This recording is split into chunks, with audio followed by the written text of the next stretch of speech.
Well, guys, thanks for joining us today. We have some special guests. We have Ian Ray and Marc Pare from Aptum. We're going to talk about a topic that's, I think, top of mind to anybody and everybody that's in technology today, and that's the cloud. And before we do that, I'd like to go down memory lane since I'm the senior guy here. I remember when cloud started back in 2006, Amazon, of course, AWS, with their E2 and S3 instances. And it was very specific. I think it was very limited to the developers and really, really narrow use cases. But I watched it expand, and in 2010, I got very involved in building private clouds. And at that time, I was watching the larger enterprise organizations kind of sit on the side and watch what was going on. But as we rolled along 2015, 2016,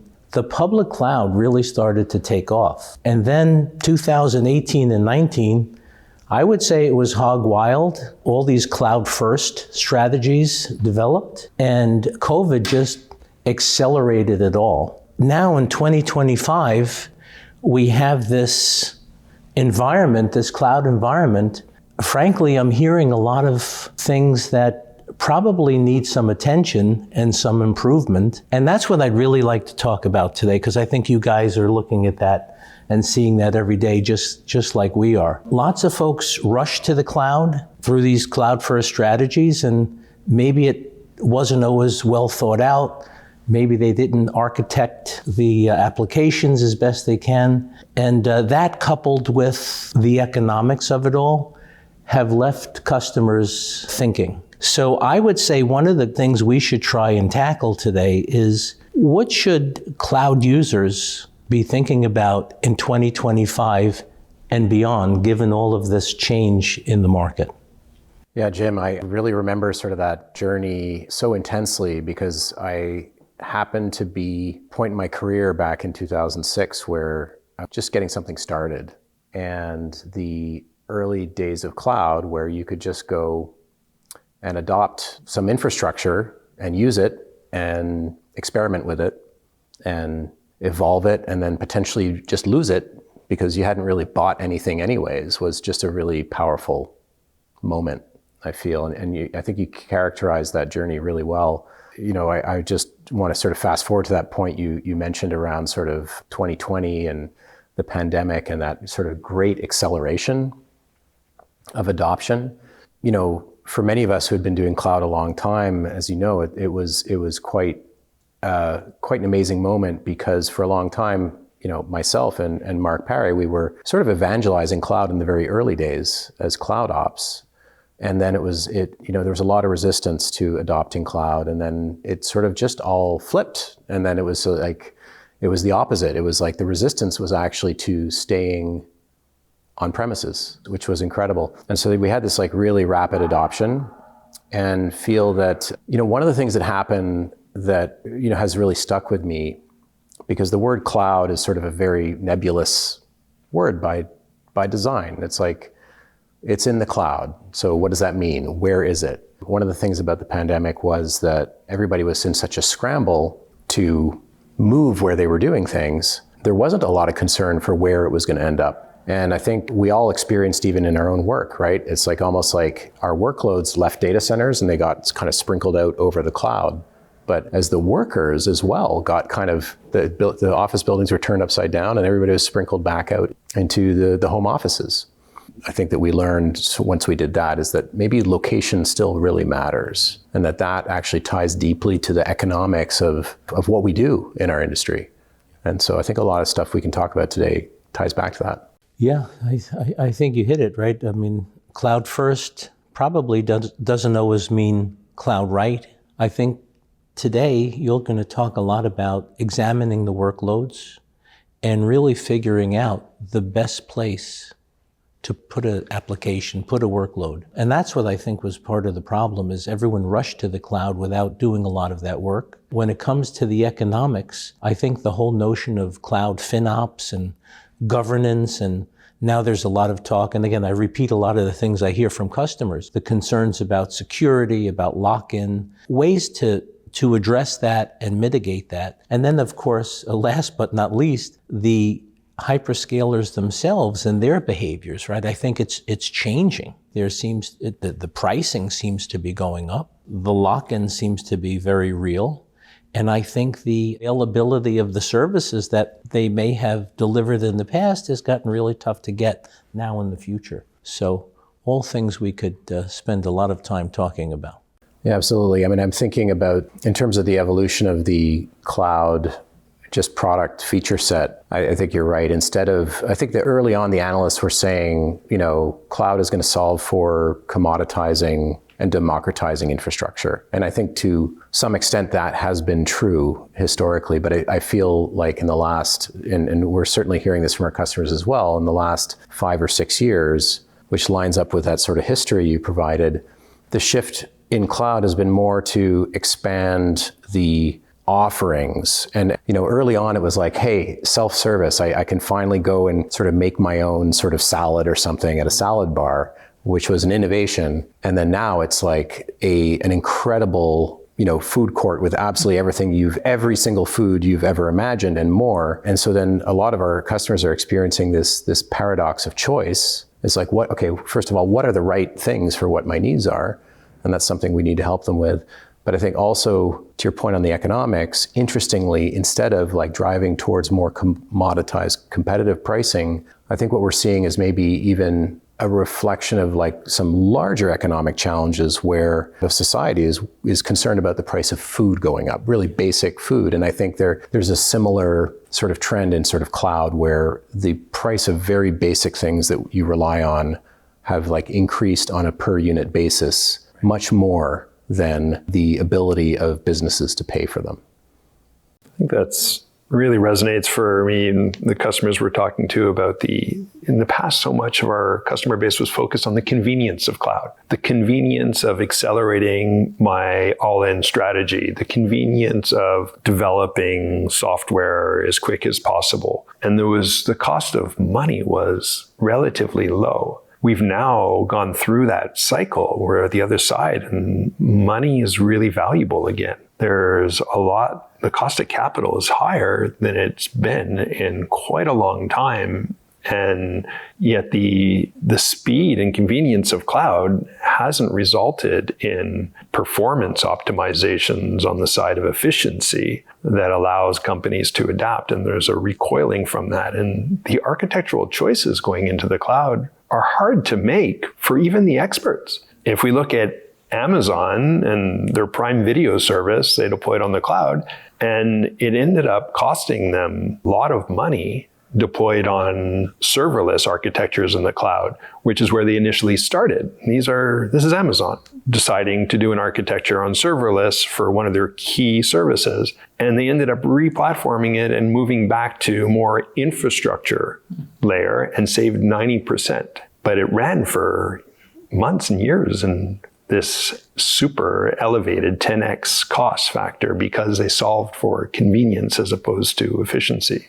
Yeah, and I think that lots of customers, when they move to the cloud, the whole notion of security or improved security, data governance was part of the dream that really never happened. So I think we're in interesting times. It's important to think about, we're not taking a position whether it's cloud or, public cloud or private cloud or, back to on-prem. What we're really saying is, the environment of 6-7 years ago, when a lot of organizations were making these strategic decisions, the environment's changed since then. A lot of the goals that they had then, or the expectations of value that they were going to get from the cloud, may not have come to fruition the way they thought it was going to. And, today, I think it's worth taking a really hard look at, the granular details, right, of your environment and, finding the right place for each of these. I don't even want to say workloads. I want to say business needs. Because at the end of the day, it comes back to, what the business needs to solve. There's a best place for that. It might have been the cloud 6 years ago, but maybe today it's not. I think you're right, Jeff. And I think what we are saying is it's really evolved. And in the last few years, it's changed dramatically. Service levels, economics, and whatnot. So I think what we're really saying, and what we really should talk about, is what should IT leaders in 2025 be doing with their current cloud environments? It's probably a good time to revisit what you planned and built and deployed back then is likely not looking the same today. So what do we do about that, right?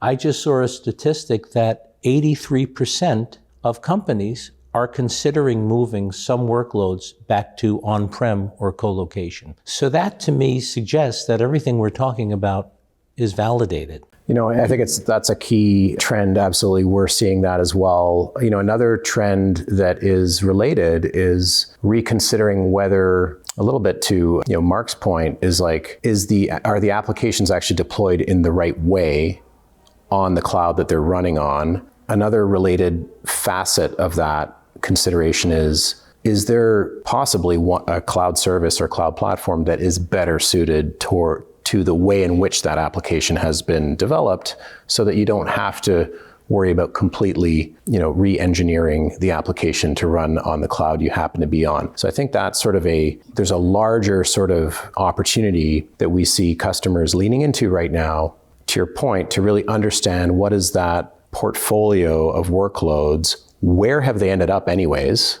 and then what are the opportunities to really, end up with a much better suited arrangement, I think is just one of the problems of our time. And just to bring this real world, right, we together have worked on a few opportunities now where we have 6-month analysis, and we have discovered that there's 50, 60, 75% savings that customers could realize by moving workloads, I'll say back to colo, back to data center, perhaps some version of a hybrid approach. And that's compelling, right? That's compelling. And I think one of the unique things that we've done together is we've given the customers that we've been working with a full view, the full life cycle, from everything from analysis to deployment. And Marc, it was your term, right? The BOT, build, operate, transfer. We can help you move it. We can help you operate it. We could run it. And then when you want, we can transfer it, right? And I think that's something that customers are looking for. They need the complete answer. It's tricky. It's tricky because many of these scenarios, right, were sold on cost savings. They were sold to boards. And now only a few years later, with all this dramatic change, many IT leaders are in a pickle. The very thing that they sold the board 3 years ago or so no longer holds water, right? They didn't meet the ROIs that they talked about. It's going to be interesting, but I think there's many options and opportunities to mitigate this and optimize this, and that's a lot of what I think we can help our customers with. I mean, absolutely. What Jeff was talking about earlier around the assumptions that maybe were made back in 6-7 years ago, we're absolutely finding IT leaders sort of going and challenging those assumptions today. And that makes a lot of sense. And I think that just to pick one example, it's like, I think, let's say 6-7 years ago, often the conversation was not only about cloud first, but it was also about which cloud first. And so often what happened in the early days of cloud adoption is an enterprise would essentially look at sort of what was they thought the best fitted, trusted provider was going to be for them, and then they would go all in on that. And I think back to your point on security, it's like when you're thinking about, okay, we are going to shift our security approach and posture, and we're going to get a lot of benefits from cloud because a lot of security comes built in, and that is fantastic. A lot of folks really did actually advance and improve their security posture. But like many things, there's often like counterbalancing considerations. And one of the things we learned, and a lot of IT leaders are struggling with today, is that as much as you may have chosen one cloud to be the default cloud, most IT leaders have ended up with all the clouds. And that wasn't in the assumptions. Right. And so when you're dealing with the differences of how security is implemented, instrumented, and operationalized across 5 or 6 different clouds,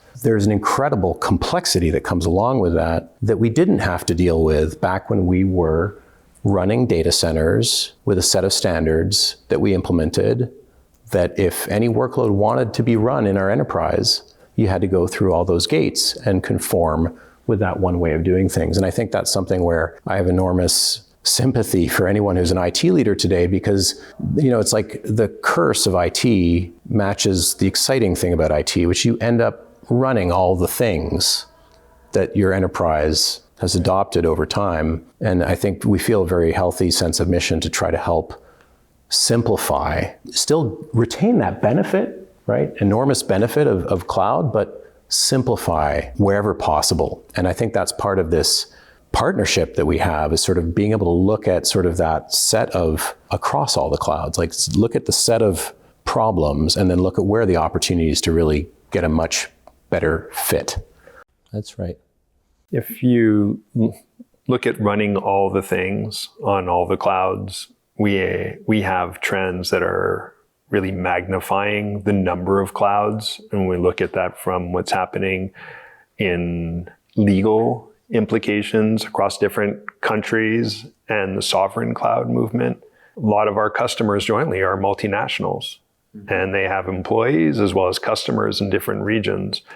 The number of incoming calls for help around how do I now deploy this workload that used to be in an American hyperscaler, I have to now deploy it in Switzerland in its own distinct sovereign cloud environment that's controlled and operated by citizens of that country or of the EU. That is playing out. And the IT leaders who had this convenient vision sold to them from many different angles of one cloud for everything are having to now deal with this reality that's coming at them. And it really harkens back to me that cloud is an operational model, that if you focus on the tooling and systems and approaches that can run across private cloud, public cloud with a cloud operational model, then the location becomes important in the context of what's forcing you to be there, but doesn't have an additional tax on the operational complexity to maintain it and sustain it, because you've invested in approaches which are able to take a cloud operational practice wherever you need to go. That reminds me a story that you shared with me, Marc, where one of our customers, who's a global e-commerce player, was relying on us to manage and help them deliver their e-commerce platform in China. And there was a call that happened, and in a very short amount of time, the mandate was, within a span of, I think it was 3 or 4 months, if I remember correctly, we need to actually move them from one cloud to another for exactly that reason. I think we were greatly helped by the fact that we had spent a lot of time with that customer on that operational model, on the tooling and the practices that would allow their application stack to run on another cloud in a very similar way, regardless of the fact that it was a different cloud. It was actually completely in a different language. There was, in fact, I think, no documentation in English for that cloud, but we were able to make it happen. These are real things that are happening out there in the market. I'm also reminded of another word that we learned, I think, during the pandemic, which wasn't cloud, and it's supply chain, right? And so we all remember just how much we learned a lot about supply chains. We learned a lot about what were formerly hidden dependencies in being able to get whatever it is we were looking to get. And I think a big part of what we're dealing with right now, geopolitics aside, is really just fundamentally how do we ensure that we're going to be able to get the right service or the right product or the right infrastructure from the right player, and trust that that'll be the case today, but also will be the case tomorrow and next year as we're making investments. I think a lot of our customers are factoring that supply chain risk to their assessments. Well, I can tell you the few deals that we've worked on together, that was a big topic, right? And you're right about the supply chain. We took it for granted for many years and then realized just how important and fragile it could be. I just want to go back to something that we said again, the few engagements that we worked on. And what I think really impressed me with the Aptum team is not only the ability to solve for the infrastructure, but to also solve for the application level. It was impressive to watch your team dig in on these few transactions that we worked on, to really dig in and help the customer solve and give them the level of support and knowledge that was required as they were planning and doing their evaluations. And then, of course, offering to them that BOT model, right, to be able to support them going forward. I stress that because I know that business leaders, IT leaders struggle with that model, right? They may have lots of people, but they may not have the right people and the right skill sets to do this. And I think that's a real differentiator with you all. This is a complex topic. You know, when you look at this in the context of everything else that goes on in a day for an IT leader, you know, where does this fall in the priority stack, right? Like, do they have the time to go do this deep level of analysis? And I think that's where we, as a partnership, brought a lot of value to the customers we've worked with to date. You know, giving them that application level detail, providing the Excels, the workbooks, putting the power in their hands to kind of go out and play and start creating different scenarios. You know, I think that's incredibly valuable, not only from a time perspective, but just from an insight, a resource, added value, being an extension of the team, really working with the customer to find the right place for their data, not to sell, you know, one solution versus another, but to really do what's best for them in terms of their data environments and their needs.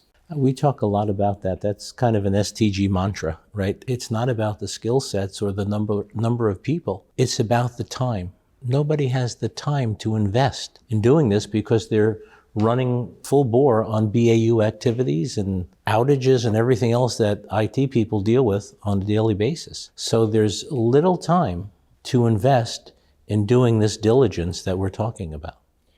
You know, one of the things that I think came up for me as we started working together that relates to that is STG clearly has built long-term and deeply trusted relationships that, you know, in a world where people are worrying about supply chain and who can you rely on, really stands out as an opportunity for customers who are, as you portray, are dealing with so many issues day to day. And what is the priority? There's really, you know, there's too many things to do, right? And part of that ties to the complexity of where the market has gone, and that's not anybody's fault. That's just sort of how it's evolved, right?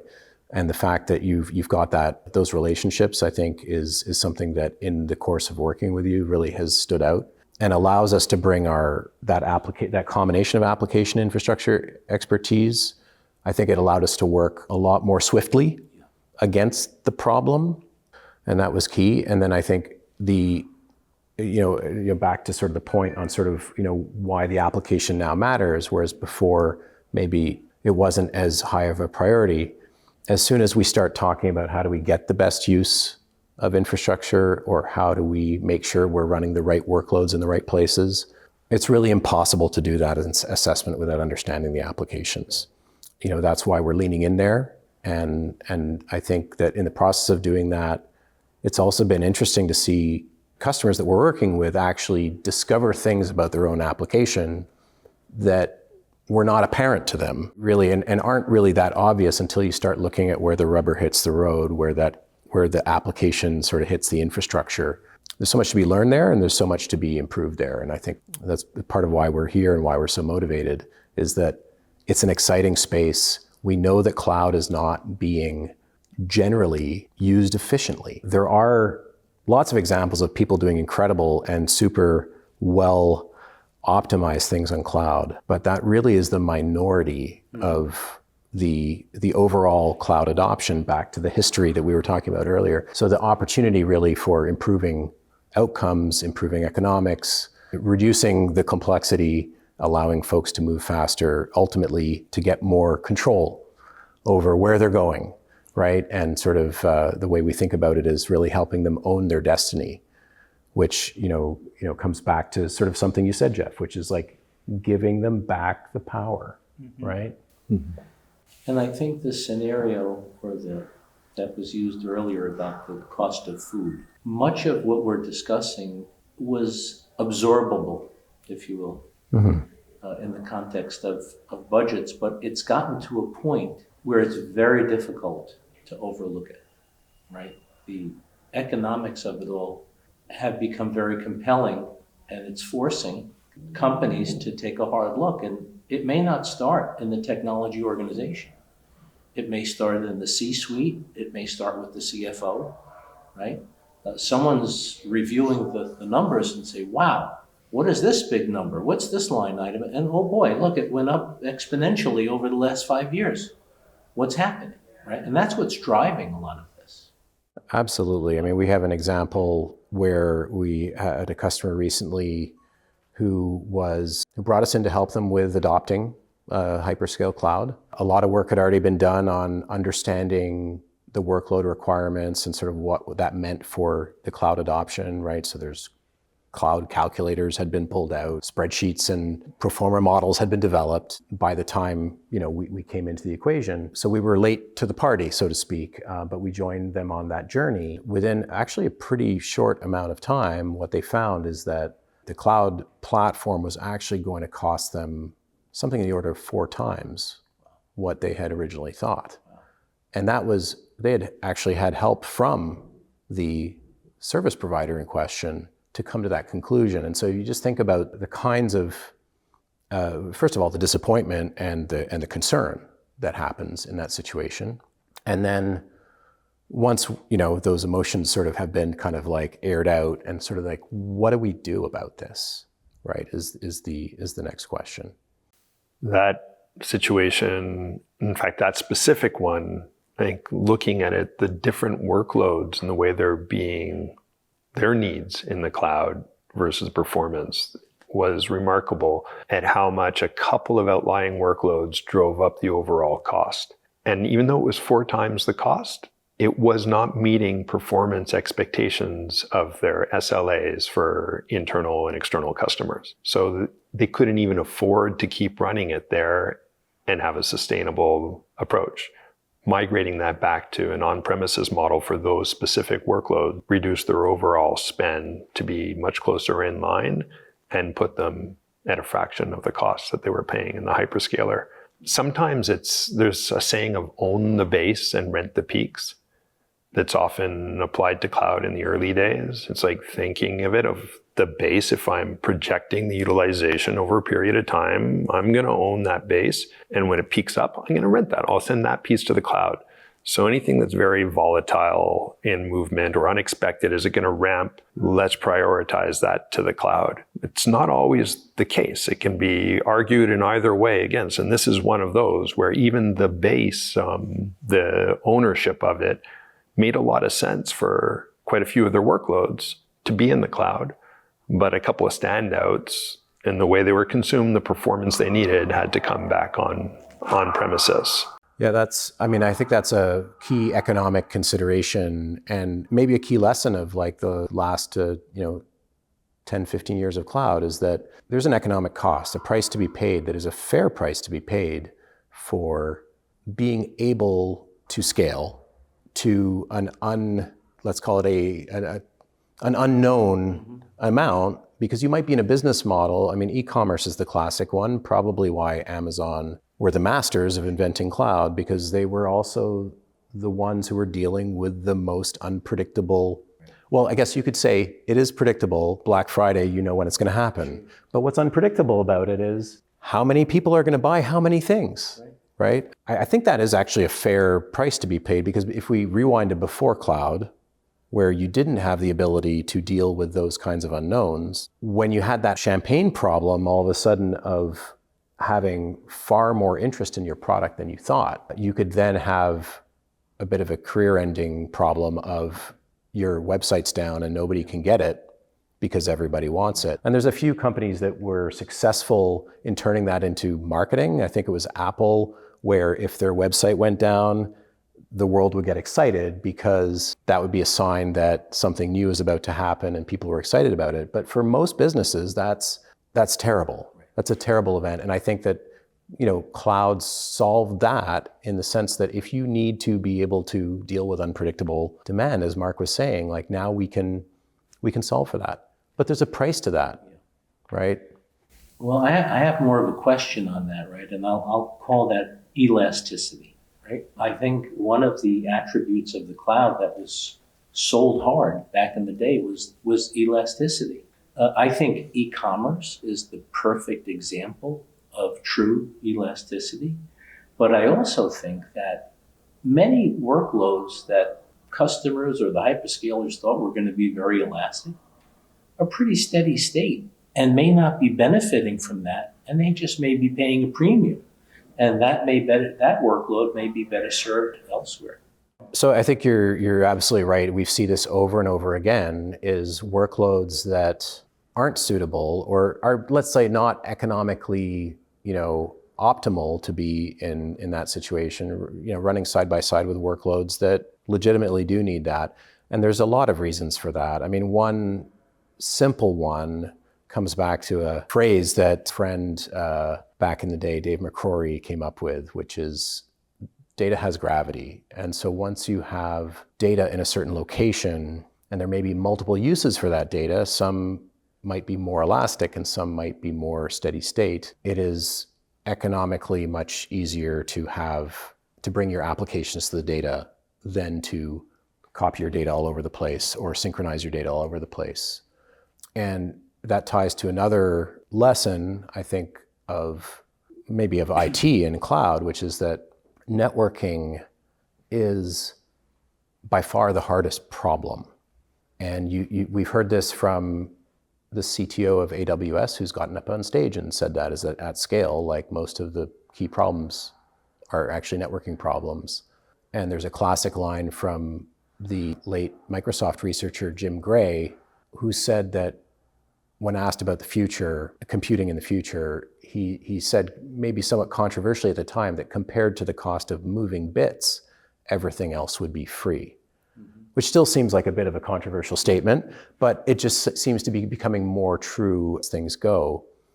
And so back to the situation of having workloads that are maybe more steady state, maybe an example in the real world would be if you have a grocery delivery service, back to the food analogy, if you have a grocery delivery service and you're trying to get the groceries to the customers, do you buy vans and run a fleet of vans, or do you rent vans?